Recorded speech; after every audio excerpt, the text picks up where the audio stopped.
Supreme court ने नस्ला tower की जमीन नीलाम करके मुतासरीन को मुआवजा देने का हुक्म दे दिया। तिजोरी हाइट्स मुतासरीन केस में चीफ जस्टिस ने इस्तिफसार किया। इसका मालिक कौन है? वकील तिजोरी हाइट्स ने बताया कि गवर्नर सिंध की अहलिया के नाम पर यह प्लॉट था। चीफ जस्टिस ने दरियाफ्त किया कि नोटिस गवर्नर हाउस भेजे, कहाँ भेजे। वकील आबिद जुबैरी ने कहा, मुझे क्लाइंट से इंस्ट्रक्शन लेने दे, कुछ वक्त दिया जाए। चीफ जस्टिस ने रिमार्क्स दिए कि आप चाहते हैं तौहीन अदालत का नोटिस भेजें।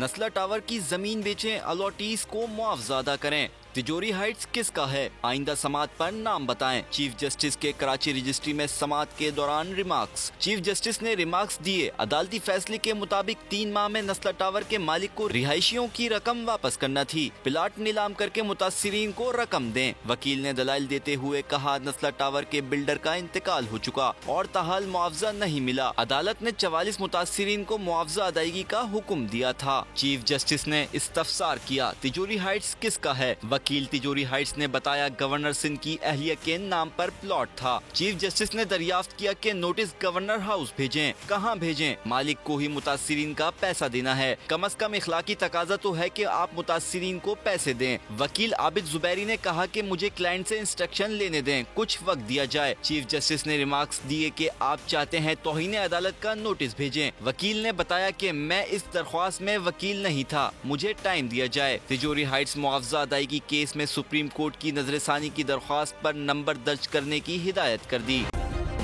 सब्सक्राइब करें और बेल दबाएं ताकि कोई खबर रह न जाए।